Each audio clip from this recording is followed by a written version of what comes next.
then this isn't the video for you. But if you are, then here we go. So this is pretty basic. We're going to go quick on some of this. This is a new project. Save and export, pretty easy if you want to export projects and that sort of thing. And then Start has some nice options. You can scrape for new websites, but if you're in the members area, you already have access to pre-done lists, so you don't need to scrape. Checking present websites, that's scanning websites for contact forms themselves and to see if they actually have a contact form on it. Again, I already do this for you, so all you need to do is actually send the messages, and it has send, and it's going to check here automatically, but there's a setting in the project we have turned on that skips that step to speed things up, since again I've already filtered them for you. You can import URLs and do different things here: import, export, send, delete, scrape, check, send to all, open scheduler. Scheduler is kind of cool because you can actually schedule what you want going on, so the tasks like scraping, checking, and sending, and then how many projects to run at once, and wait till it finishes or switch projects after X minutes, etc. So it's kind of cool. Tools, the project settings are the same thing as double clicking on a project. Importing URLs, this adds URLs to a project, same thing as right clicking on this, a lot of it. And so you can rename the project, delete, duplicate, reset, remove different URLs from the project, so like all URLs are the ones that are successful or failed, etc. You can select, remove, and then there's a ton of, I'm not going to go through these, you can read them, they do different things, they select different things. And then you can free up memory. That's like your RAM, your memory in the actual machine itself. If you're running short, you can just free it up and it'll dump everything that's going on. That might, you probably don't want to try to run that during the middle of running projects. I'm not even sure if it works, but anyways, I've never used the free memory. That's just what it does. Options, these are program options. I explained some of this in the settings file, or most of it. This is your checking submission thread. So this is for if you're doing the check present websites like scanning for contact forms or submitting. This is for scraping and searching, like scraping Google. Again, you don't have to do the checking and the scraping. I did all that for you. This gives you a message preview when you click send. This is important. It stops all the projects when there's no proxy. So if all your proxies die, it stops the project so that the projects aren't running and just submitting without proxies. This is just the GUI size, the size of your window itself. You can set it to auto, or you can adjust it to whatever you want to do. So like if I wonk it here and hit 200, it'll say that I got to restart the program before changes apply.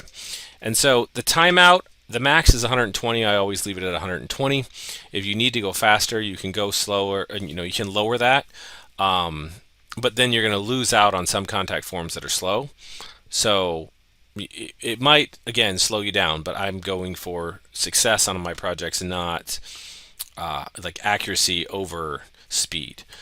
So you can do what you want there. Additional time to wait between search queries. So when you're scraping Google for a list of keywords, again, if you have the list from the members area, you don't need to do that. But let's say you were.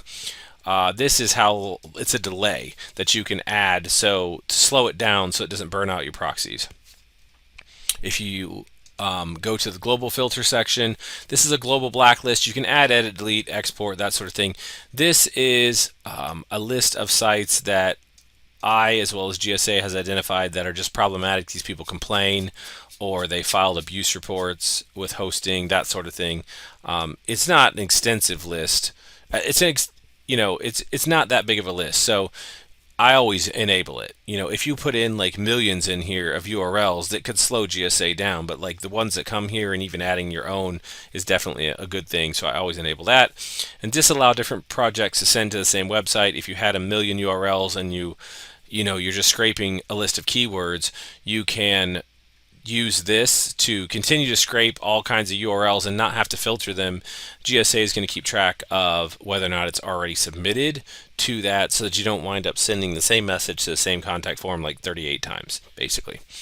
And so the last thing here is notification. It's kind of cool. You basically put in your email server information, and then it can send you a report every X often. So you kind of get a report. So like I used to do it like once a day, kind of look at the status of it, see what projects are running. If you have like 2 projects running on your machine, this is probably not useful. If you have like 4 servers running GSA website contact and you're trying to manage them and run a business, you can get a daily report or however often you want, and then you can kind of see the status of everything. Oh, I've got 9 campaigns that are about to end. I need to go take care of those or whatever. And so that's the global options. Help is pretty easy. There's different stuff under here. I'm not going to go too deep. There's a disclaimer and a manual. There's a version history, homepage for the software. There's a forum, which is a great forum. I'm on there, and there's a lot of great stuff there. You can go here and go here. I'm not sure what this is. It's a link to something. Create a bug report and check for updates. You can register and then learn about the program. And so I went and looked at this help thing. It's actually it's a link to my page where you can buy the lists. So if you're already in the members area, then you already have the list and that sort of thing. So that's what that is. And under quit, obviously that's pretty basic. You can quit. If we click on a project, this is the other half. So the first half was program stuff. This is the actual project. I went over a lot of this in the project setup file. But we'll go over it again. You can use proxies for search engines. Again, if you're using them, you can also click this and change it to all types, public and private. And then you can configure proxies. So you can set up proxies here and test them and that sort of thing with test proxies. And you can also go here to options. And there's a ton of options. I won't go too deep into this. But you can search proxies. So like on my servers, I have it set up to automatically look for proxies every 60 minutes and it pulls them from a file. And then I have a script that goes out to the proxy provider, grabs the proxies every so often and updates that file because proxies change or they die or whatever. And so that way it's kind of like a hands-off effect. You can also search for public proxies and a bunch of other stuff, or you don't really have to use this segment. But it's kind of nice to have things like it can remove bad proxies when they're older than whatever, and you can automatically disable the proxies if it's noted to be down.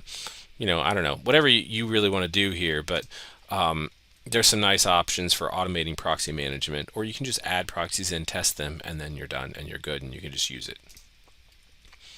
And the proxies, when you click into here, this is the same. So like when you go into checking and use, it's the same proxies that are loaded in there. You do control the type, so private and public and that sort of thing, but it's all the same dialogue. So if you load them in one section, that works for all of them.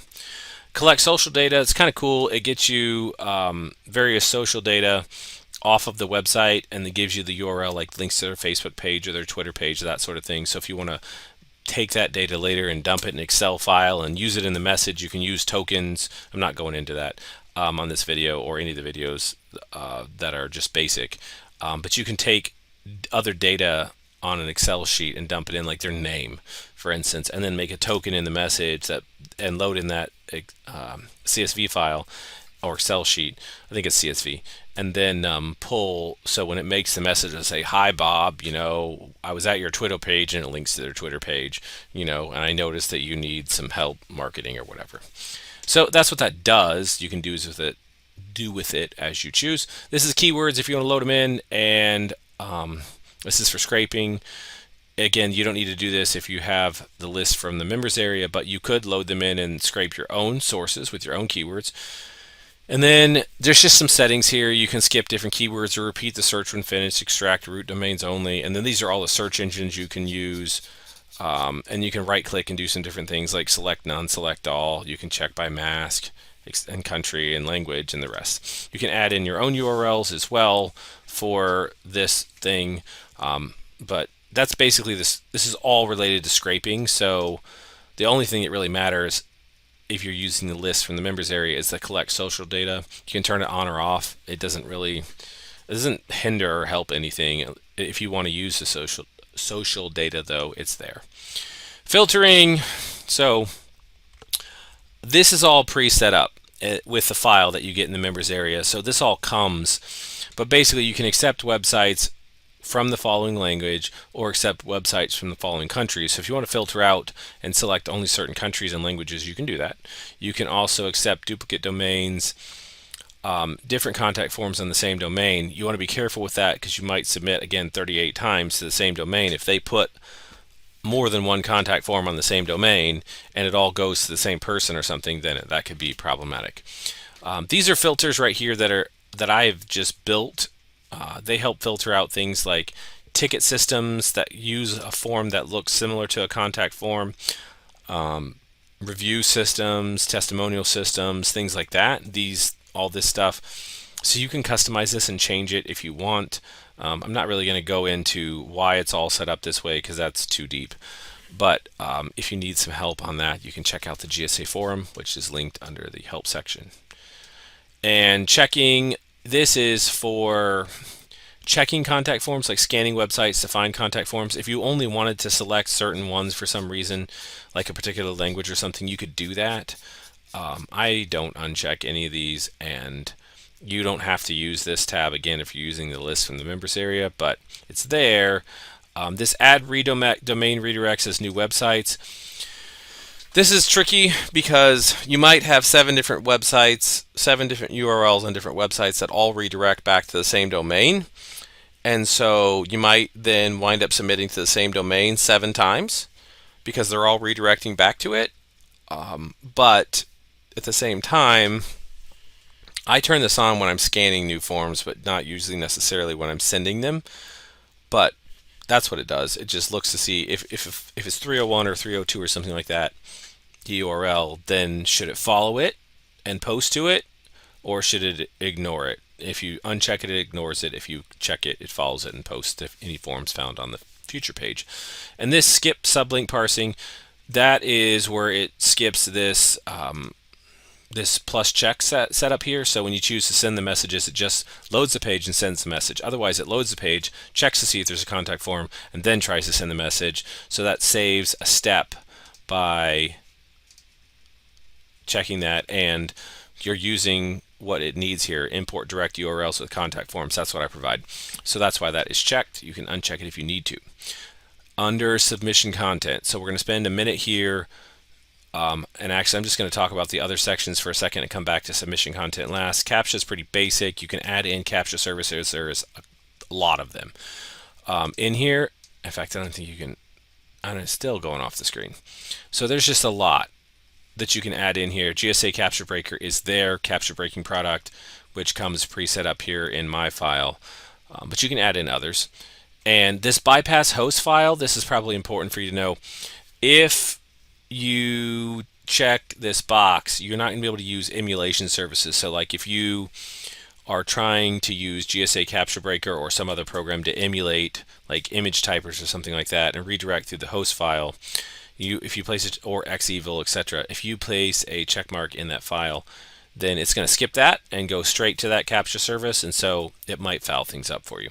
If you don't know what the host file is, then that's really beyond this video. So I actually have another video on this, I think, on YouTube. But anyways, that's just kind of an important thing to note if you're having issues with the CAPTCHAs.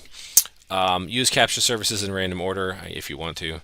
Scheduler, this is really cool. You can schedule projects to go after another. I use this sometimes, or you can schedule them during certain times, like if you want to only post during business hours because you send out a message and someone replies at 3 o'clock in the morning in their own time zone, or maybe at 9 o'clock at night because they're up working late and you're already off for the day, and then you don't reply till the next day. I've had a lot of clients that only wanted to do it during business hours because people reply and do a lot of stuff the exact same day they get the message sometimes. So you can mess with that, and then notes if you want to leave yourself notes about what this project is about.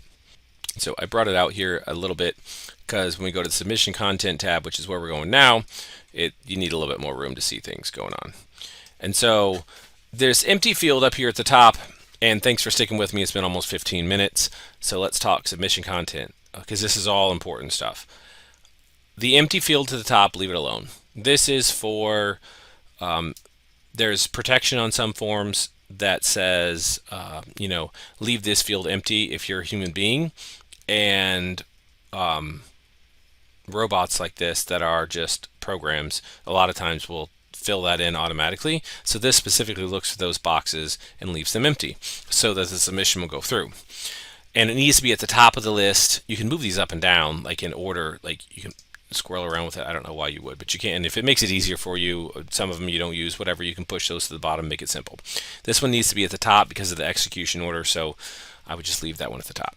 First name and last name, pretty basic. Also, if you click on this, you can change it. When it says self-defined, you can click on it and then you can input data. Again, with the empty box, you don't want to do that. For first name, for example, if I click on it, I see this kind of a dialog box because it's going to pick a random first name from the file that it has. Now, the name of this is first name. That's the name of the field. And then the type is text.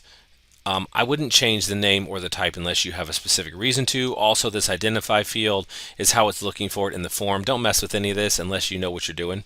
How to fill the form, this you can mess with. So if you want it to be a random first name, you can do that. Self-defined, this is where I type in my own name like Ryan or whatever name you need to type in. Or if I needed this to be a random email or a random state, but if I choose random state, it's going to pick a random state and submit it as the first name. So it's going to come through like I'm in the state of Michigan in the United States. It's going to come through as my first name is Michigan. Now that's going to sound stupid, especially if I go down here and pick something else random like a zip code, Michigan and some random zip code. So you want to be realistic here. Obviously, random state, this one needs to be either self-defined or random name. So you can choose self-defined, and once you choose self-defined, then it gives you this box. And when you go back to it, sometimes when you click on this, it brings up that other thing where it lets you pick non-self-defined. So sometimes you have to click here, although right now it's not doing it, so maybe they changed it recently. I don't know. Anyways, you click on it, and you can right-click here and get other stuff. Actually, I take that back. You have to click edit to get back to that box. But anyways, self-defined, now I can type in Ryan, as my first name, or Lisa, whatever the name you're submitting is, that sort of thing. And same thing with the last name. It's set for random last name, and now we know how it works. We can go in here and put it as self-defined, or we can let it pick a random last name. Also, the company, you can put in your company name or let it pick a random name. And then title, this is, if you're I don't know, the president, the CEO, if you are the chief cook and bottle washer, whatever you are. You can put in a title if it wants a title there. Random email, if you want them to reply to you, you need to change this to self-defined, because if it picks a random email, like you would use random email maybe, I guess, I never do. You could use random email if you were trying to, you're going to put a call to action in the message, right? Because you want them to do something when you send them a message. So whether they reply to you or click on a link, if they're clicking on a link, you could put in a random email, because the point is for them to click a link, and if they reply to this random email, it's not going to matter. You're never going to get it. But if you want them to reply to you and you do random email, they're going to be replying to an email that doesn't exist, and you're never going to get anywhere. So put your email address in there if you want them to reply, and maybe even if you don't want them to reply, put in a real email address just so it doesn't bounce when they send a message and say, well, who is this? I'm not clicking the links. Phone number for phone and fax, pretty basic. Website, this would be your website. Some fields ask for it. Some forms, you can put it a website you want them to go to, or you can just not. You can leave it blank and it'll try to fill it as blank if you don't have a website for them to go to. Street address, city, and zip code are pretty basic postal code parts of an address. The county, this is not country, this is county. So like, for example, Detroit, Michigan happens to be in Wayne County. So when I lived in Phoenix, Arizona, it was Maricopa County. So you can put in your county here. And then state, in the U.S., it's, there's states in lots of countries. I don't know all the states in all the countries. So I'm using U.S. as when I say these as an example, because that's where I live. As far as the country itself, this is the actual country, France, USA, Australia, whatever. And then the subject of the message. The two probably most important fields are subject and message, because the subject determines on whether or not they're going to open it, right? Because that subject line is often passed as the subject. You submit the contact form, it goes to a server that then sends it to the person at the business in an email. Means I'm selling SEO service and I'm trying to contact a barber in my area to get them to work on their SEO site. When I submit the message, their website then sends the email to the barber themselves or whoever's reading their email, in case it's a person asking a question about when they're open, if they can come get a haircut or whatever. Right, so that subject line is often passed as the subject of the email. So if you put in something totally stupid or unrelated, or something that doesn't really make sense, then they may not even open the email in the first place, so your message never gets read. Obviously, you can do research on email marketing. Same thing here, subject is very important. The only purpose of the subject is to sell the open of the email and read the message. And so this is the message itself, where you put it in, and obviously you can make these things bigger because it's hard to type a message. It's going to come out just like you type it, so if you put line breaks and stuff when you type it, it will actually come out that way. You can put URLs in here as well and that sort of thing. You cannot put HTML as a general rule. That's important to know, because when you submit the contact form, And I realize I've been talking now for over 20 minutes, so thanks for staying with me. But message is really important. When you submit the contact form, if you try to format it as a web page like you could in email, all of that HTML will get stripped out as a general rule by the website you submit the contact form to, and then you're just going to be left with what looks probably doesn't make sense, or it'll be submitted as straight HTML, plain text. So the page won't render with images, and as a web page, when it's read in the email client, it'll just be like looking at HTML in Notepad, or the source code like Control D, or inspecting an element in a browser. And that's the quickest way to get your email deleted. So as a general rule, I found most do that. I don't use HTML, I just put the website in there, like http:/google.com or whatever you're doing. And so that's the message. Obviously, the message is the most important part, writing a good message. My experience has always been shorter is better than longer. Even a short spammy message gets better results than a long, like 5-paragraph pointed message. And so if you're great at sales copy, go for it. But otherwise, if in doubt, shorter is better. And I'm talking 3 to 5 sentences. Raise a problem, ask a question, whatever, provide a solution, and then a call to action. Send me an email, reply to this email, go to this link, whatever. Newsletter. It's a checkbox. It's set to 0. A lot of these contact forms say, would you like to sign up for our newsletter? So the barber says, would you like to sign up for the monthly newsletter that I'm going to send out, or the weekly, or the daily, or the 10 times a day email? And if you do nothing, they will automatically sign you up, and then you get tons and tons and tons of newsletters forever in your inbox. Because if you want someone to reply to you, you have to use a real email, so you're going to get all that too. And you're going to get some of it no matter what, because sometimes they don't ask, they just sign you up. But this 0 here means no, unchecked, don't sign me up. So don't mess with that. And then the last thing here, name. This is the full name. I don't know why it's way down here. I think that may have been an accident on my part. Usually it's up here by this. So if my name is Lisa Smith, for example, can't even spell today. Lisa Smith, right? So my name's Lisa Smith. You want to come down here and you can do, I think these tokens grab the first name and the last name here and put it together, because you don't want it to say Lisa Smith in part of the message, part of the form, and then come down here and say Bob Applegate, because it's like, what? That doesn't make sense, right? So I think these tokens grab that and put it in there automatically. If not, you could remove that and put Lisa Smith, because some contact forms ask for a first name, last name, some just ask for name. And so that is all of that. And this is the macros I was talking about, where you can use different things. You can use Spintax, I think it is. You can use macros for dropping in things. There's a macro help link here, and you can click that to get to a web page on macros. And then seconds between download and submission, just quickly on these, and then we're done.